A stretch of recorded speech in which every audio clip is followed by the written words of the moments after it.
Thanks for downloading the In Our Time podcast. For more details about In Our Time and for our terms of use, please go to bbc.co.uk/Radio 4. I hope you enjoy the programme. Hello. Galileo wrote, "This grand book, the universe, is written in the language of mathematics. It was said before Galileo and has been said since, and in the last decade of the 20th century it's being said again, most emphatically. So, how important is maths in relation to other sciences at the end of the 20th century? What insight can it give us into the origins of life and the functioning of our brains? And what does it mean to say that mathematics has become more visual?" Joining me is Ian Stewart, who's Professor of Mathematics, Gresham Professor of Geometry at the University of Warwick, and one of the country's most prolific popularisers of mathematics, having written or co-authored over 60 books on the subject. Also an active research mathematician with over 120 published papers. His most recent book was Life's Other Secret, The New Mathematics of the Living World, published last year. Brian Butterworth is Professor of Cognitive Neuroscience at University College London. His book, The Mathematical Brain, has just been published. It looks at the way in which the brain deals with numbers and how this is influenced by cultural factors. Currently, he's conducting research in Britain, Italy and China on arithmetical processes in normal and brain-damaged adults and children. Ian Stewart, you quote Carl Friedrich Gauss, who you consider to be one of the greatest mathematicians, who said in the 18th century that maths should be about notions, not notations. Can you enlarge on this? Yeah, I think Gauss was trying to counter the idea that what maths is about is doing calculations with symbols, algebra, and these very formal things. Gauss was saying, no, it's about ideas, and those ideas can be very, very broad. And what we're seeing now is that this point of view is unfolding in a way that nobody would have anticipated at the time Gauss said it, which is that mathematics in certain senses is pervading all sorts of areas you wouldn't expect it to turn up in. Can I just stop you there for a second? People listening, and myself, I'm listening, think that maths is about adding up, subtracting, long division and so on. And people are much more sophisticated than that, but still, there you go. So when you say ideas, can you give us an example? OK, let's take, for example, the question of when a living creature grows, say a baby growing in the womb. It grows from an embryo, it turns into a fetus, it turns into a child.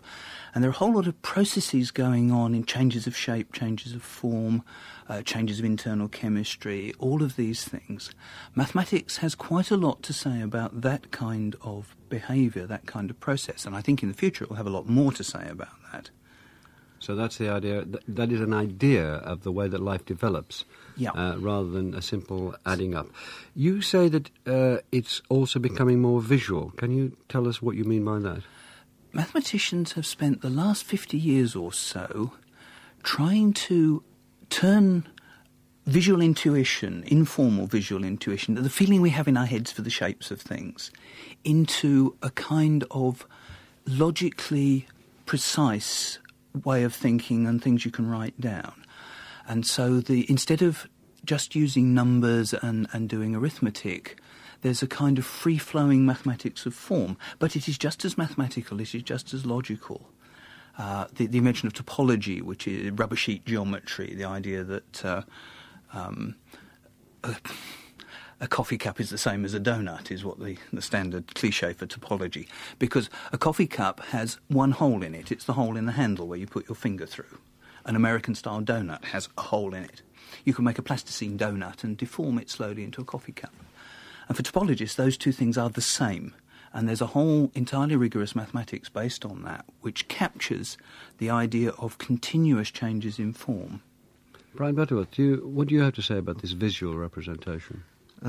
It's certainly true that one of the key visual areas in the brain, the parietal lobe, is one of the areas... The parietal lobe? The parietal lobe. Where's that? That's the bit just behind your ear. Which ear? Both ears. All right. But the key one for mathematics is the bit behind the left ear. Now,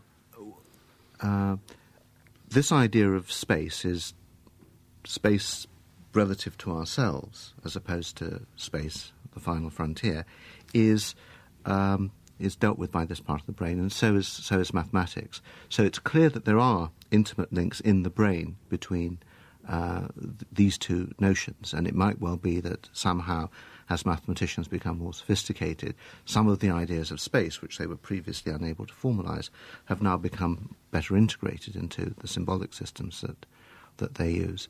I think the point that I'd want to stress is, taking Gauss's idea of a notion, is that at least some of our most basic notions, the notion of number, seems to be built into our parietal lobe when we're born, so that we get a flying start. We're born, if you will, with a kind of start-up kit, which enables us to immediately see that there are 3 cups on the table, and there are more cups on this table than there are on that table where there are only 2. We don't need to learn that. That's already in our brains. I mean, are you comparing it with the language instinct? I am comparing it with the language instinct. And you think it's as innate? You please tell me what you mean by that word, as the language instinct. Well, I think we actually have better evidence that the number instinct, if you will, is innate. And we know which specific bits of the brain there are. Could you give us some of the evidence? Yes. Well, first of all, infants are born able to recognise the number of objects in a display. So if you keep... At what age? The day they're born. The day they're born? Yes. So the experiments have been done on neonates. In the first week of life, you show them an array of, say, 2 objects, and you show them another array of different 2 objects, and you keep showing them arrays of 2 objects, and they get bored with this. Then you show them 3 objects, and they start to take an interest again. And then you keep showing them 3 objects, and they get bored, and you show them 2 objects again, and they gain interest. Now, what does this prove? It proves that they're sensitive to the number of things in what they see.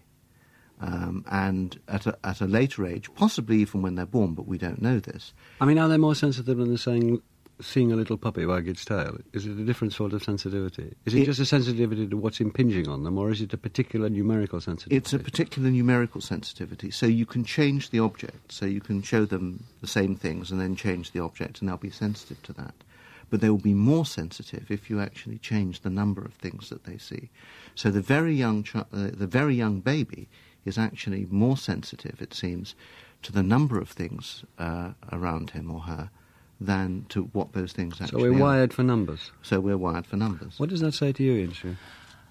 I mean, that's fascinating, and I thought that the evidence that Brian presented in his book for that was quite compelling.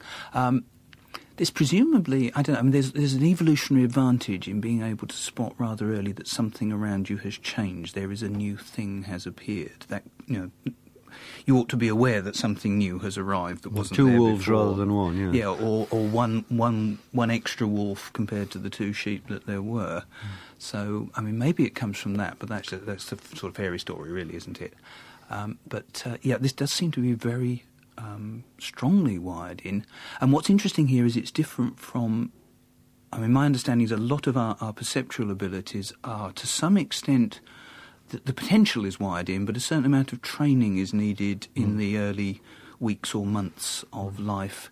There's this story about if kittens don't see vertical lines at a relevant time in the development of the visual part of their brain, then they can't perceive vertical lines very well after that.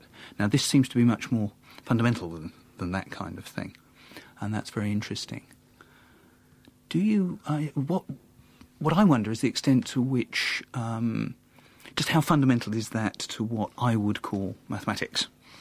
I mean, that's the start-up kit, but then you have a long way to go from there to the kind of thing that I'm assuming goes on inside my head because at some point it tells me about it and I write it down. Yeah. I'm not saying that every baby is born able to grow up an Ian Stewart. I'm certainly not saying that. Lucky them. But it does give them... if you like, a head start when it comes to learning the kind of cultural tools that are provided by the culture into which they're born. Now, clearly it's very different being born into the 20th century with topology, with non-standard analysis, with all kinds of interesting novel mathematics than it was being born, let's say, in the time of Archimedes.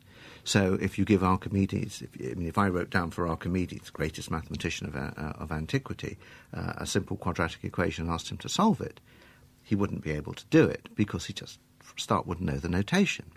I'm sure he'd figure it out pretty quickly. But it means that the baby, to become an Ian Stewart, would need to be born into a culture which has those mathematical tools and would have to acquire those mathematical tools, which means a lot of hard work and good education. And, I mean, these tools come in a variety of forms, and some of the most obvious ones you just don't think about. For example, we all have number words. Now, there are some languages in which there are no number words. 1, 2, 3, 4. I mean 1, 2, 3, 4. Yeah. So there are languages in which you don't have number words. For instance? Well, there are languages in Australia which only have words for 1, 2, 3, and many. And there's Locke talking about the American Indians, isn't there? Yes. And there's also there are that they could count up to 20, and then that was it. Well, John Locke, yes, Yeah. the English philosopher, was surprised that Americans couldn't get above 20.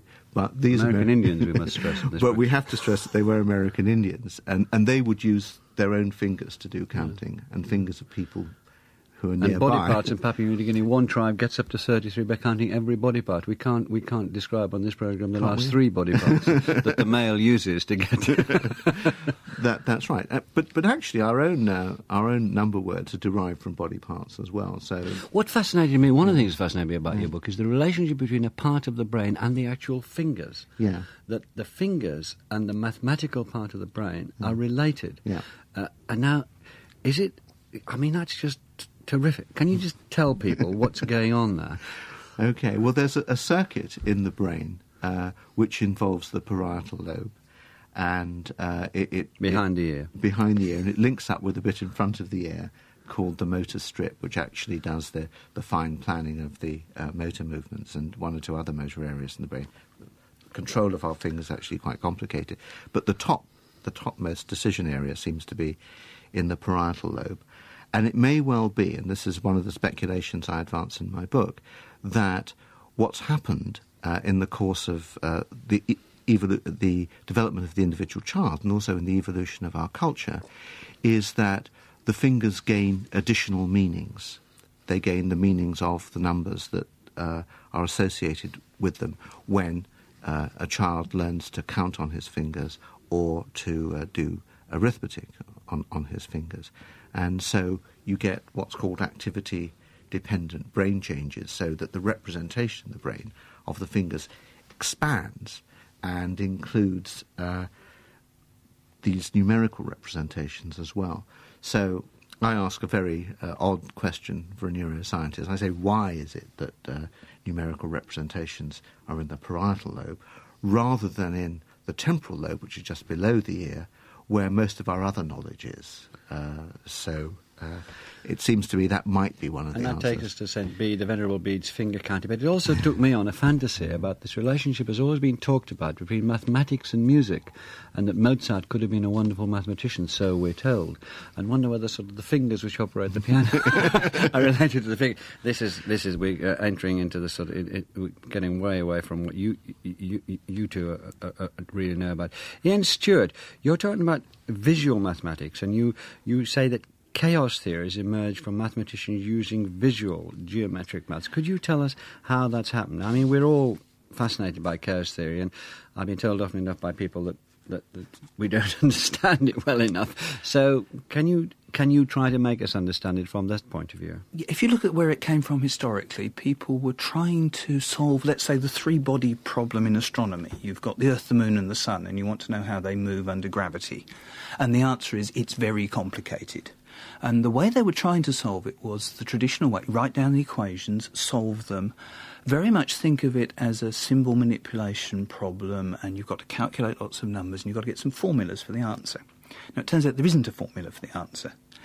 And the reason emerged, the best explanation why there isn't a formula came when people started to think about that problem in a geometric way. It's a bit abstract, but you think about it as the flow of time in a system like that. Things move, and you kind of map out not just one path that the planets might move on, but all possible paths.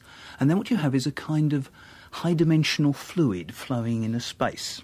And you say, how does that fluid move? And the answer is, it's a bit like when you're making bread. You stretch it, fold it, knead it. And this kneading process, stretch and fold, pull things apart and then fold them back in again, is where chaos comes from. Because if you're stretching things apart, points that start very close together move further and further away. If you're folding things back in, they start to become independent of each other. This is the butterfly effect of chaos theory. This is the very small change at some stage can have a huge effect later on. If you had 2 little grains of dust in your bread and you keep kneading it, after a while they're in completely different parts of the bread and they're moving around in completely different ways. This is why we need bread. It's to mix it all up. And so it's a geometric picture of the mixing, and that really is the key to chaos. One of the things in your book that interested me is that you're challenging the idea that DNA is the answer to the secret of life, is the secret of life. You give it all due credit, and you know far more about it than I'll ever know. But what you're saying is that behind DNA, the deeper structure is mathematical and not biochemical. Am I right? And if so, can you just give us some... That's the big message. As you say, I give DNA has to be given huge amounts of credit. The science of DNA is extremely important. You won't understand life on this planet without it. But the question is, what is it that it plugs into? What's the background into which it goes? And I think the current view is much too naive. It sees it as some sort of blueprint, some sort of map of the organism. People will talk about finding the bit of DNA that controls the growth of an ear or something like this. And it isn't really like that. What DNA is doing, it's embedded in a much more complex process. But of course the process runs on the basis of the laws of physics and chemistry. If I push an elephant off a cliff, its DNA does not have to specify that it will fall under gravity, but the law of gravity makes that happen. There's all sorts of processes going on, which biologists interested in DNA tend to think, oh, these are just background, these are just default, these are going to happen anyway, we don't need to worry about them. But the problem is what the DNA's role is to modify those processes, to kind of drive them through the developmental landscape. It's like... if you're trying to drive a car, it's no good just having a map. You have to actually know how to turn the steering wheel, you have to know which road's coming up, you have to have a lot of extra things that aren't really in the map. And the way all that stuff works is mathematical. Not in the sense that nature is doing mathematics, in the sense that human beings have to do mathematics to understand what it is nature is up to. Is this useful? You study, Brian Butterworth, you're studying the brain and you're working with stroke victims and accident victims. And as I understand it, please correct me if I'm wrong, the great advantage of that, I mean, unhappy circumstances, but if somebody suddenly can't count, you can work out which part of the brain has been damaged, which causes them not to count. Therefore, you can discover which part of the brain controls counting. How is mathematics, what Ian Stewart has been talking about, the mathematics behind DNA, is that relevant to what you're doing? I think what Ian has to say about mathematics is extremely interesting, and about its role in DNA. But also he had a very interesting metaphor in his book, which is the CD metaphor. It's not enough to have a CD, you also have to have a CD player. And that in order to understand how our brains come to be the way they are, it's not enough just to have the CD which contains the, if you like, the program. You also need to have all the other stuff which turns this program into music, if you will. So we need to understand two things when we're trying to find out which bit of the brain does mathematics. We need to find out, first of all, which bits we can knock out without affecting mathematics. So if we knock out bits that aren't the parietal lobe, on the whole, mathematics will remain intact. We've got quite a few patients now, including one rather prodigious calculator whose parietal lobe is intact, but everything else seems to be shot to pieces. And also, the other way around, which bits do you knock out which will affect mathematics. So that tells us where in the adult brain numbers are primarily processed. But we also want to know how it comes about that bit of brain is the relevant bit. And here, knowing about the DNA is quite important, because we now know that there are populations of people with genetic abnormalities, that is, abnormalities of their DNA, who have particular difficulties with numbers. And so we can actually get to, we're getting to look at the CD to find out which bits of it seem to be faulty. But then we have to see, of course, how this faulty CD creates music in the CD player and why this music becomes the way it does. So I think this is a very interesting idea that many people in neuroscience are beginning to get a grip on. As a species, both of you really, do you think we could function without numbers? Do you think that we could function with just language but not numbers? Ian Stewart first. I don't. Well, I'm sure we could function. I suspect our linguistic abilities would push us in the direction of inventing. If numbers didn't exist, we would probably invent them. I mean, there's a massive part of Brian's book which I pinched on my trail, saying he reads, in the course of reading a newspaper and going through a day, is about 15,000 numbers you read every day or something like that. You see, we can't read without a huge amount of visual processing going on in the brain, which can handle what is actually enormously sophisticated mathematics, as the computer engineers who try to get computers to read written symbols know. There's some very heavy processing goes. Now, a brain that can actually recognise the letter A on the printed page can probably do arithmetic very easily in comparison. Okay, the connections may be in the wrong place and so forth, but in a sense the sophistication of the program that's running in the brain to recognise the letter A is much greater than 2 + 2 = 4. Is there any way... It's ridiculous, we've only got about 7 minutes left, but there's any way that you two can help people, not help, I know what I mean, talking about people help, I hope they're enjoying themselves, but you've talked to people who both have had strokes and accidents, and people in societies which they're conducting their societies by only being able to count to 33, as it were. And you're, Ian Stewart, that's Brian Duffy, you, Ian Stewart, are talking about mathematics, which is in a completely different realm from the mathematics that normally educated people like myself know about. Is there any way in which you two are feeding each other? I think so. I mean, it's the simple. I read Brian's book, got a lot out of it, and that's changed my thinking on some of these things. In what ways? Well, he's addressing the inside story. You know, I'm sitting there thinking, what can mathematics tell us about how the universe outside works? And he, in a sense, is saying, how can our knowledge of the structure of the material work, the way our brains are actually put together as bits of machinery, tell us about what it's like to be inside a mathematical mind, and how does that work? It's kind of the converse problem. And therefore, these points of view, I think, very much, they feed off each other. Now, the two of us can't do a huge amount, but science doesn't work that way. But think of scientific communities across the world putting the inside and the outside together in that way. At the very least, we should get a much better understanding of how a lot of things work, because I think the problem, until fairly recently, science has tended to be quite compartmentalised. You miss big parts of the picture. And very clearly, one of the big changes over the last 10 or 15 years has been that a lot of the boundaries between disciplines are dissolved. Mathematicians can come in and meddle with biology, and the biologists don't like it, but every so often they say, oh, that's interesting. Maybe you've got something there. We'll go away and think about it. How important to you, Brian Butterworth, are the conclusions you've drawn from the discovery of dyscalculia?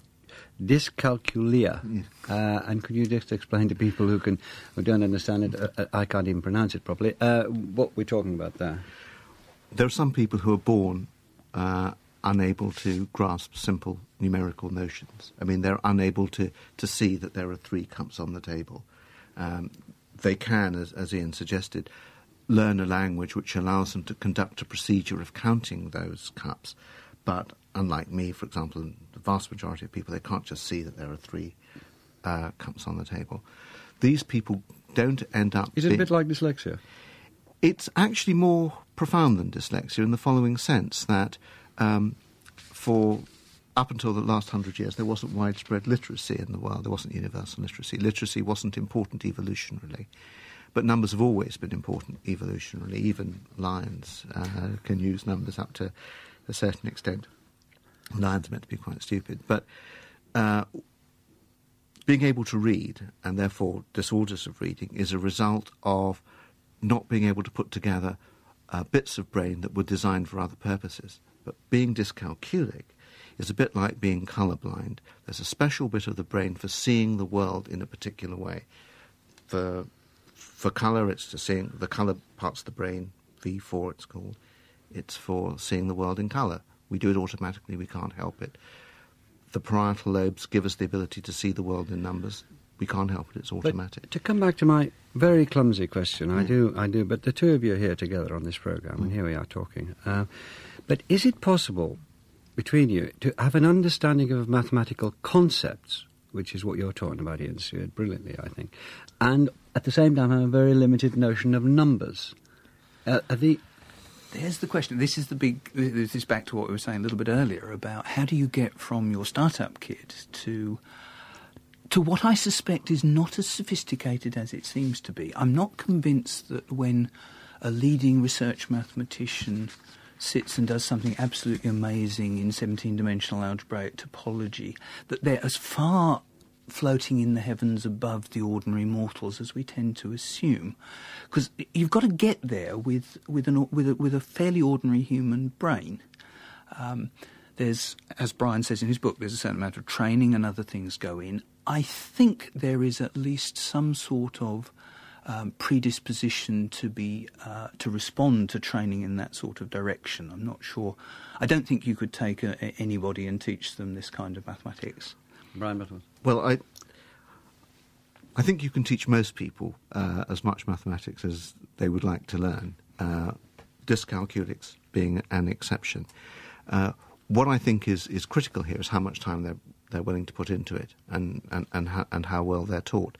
Now, one of the things we don't know is whether, and this is a straightforwardly empirical question, is whether people who are born without this number sense are able, for example, to do topology, which doesn't depend so critically on numbers. I mean, I know there are some numerical aspects to topological theorems, but the question is, could they get a sense of geometry of topology, which doesn't depend critically on numbers? Answer is we don't know yet. Do you think you could stimulate parts of the brain to be better at mathematics? Well, you do stimulate parts of the brain to be better at mathematics by training it. I mean, we know that brain areas that are worked heavily tend to become more densely interconnected. They tend to get bigger. So if you give people a lot of maths to do, then the maths parts of their brain are going to get bigger and better. This is a ludicrous question to throw at you with a minute to go, Ian Stewart, but you agree with Galileo, don't you, that the universe is written in the language of mathematics? I'm a little bit ambivalent on it. I guess about 95% of me agrees with Galileo, and there's always that other 5% that sits there saying, yes, but you're biased. Not just me as a mathematician, not only with but Galileo, you're agreeing culture, with Pythagoras, you're agreeing with Newton, you're agreeing with a lot of... Quite a good team you've got out there. Yeah, they could win the league. There's something going on in the universe on a very deep level that's mathematical, but I'm not sure it's the equations the physicists haul out and say this is fundamental. I think it's something else. Well, thank you very much. There's lots more to talk about, but maybe we three will meet again. Thank you, Ian Stewart. Thank you, Brian Butterworth. And thank you for listening. We hope you've enjoyed this Radio 4 podcast. You can find hundreds of other programmes about history, science and philosophy at bbc.co.uk/Radio 4.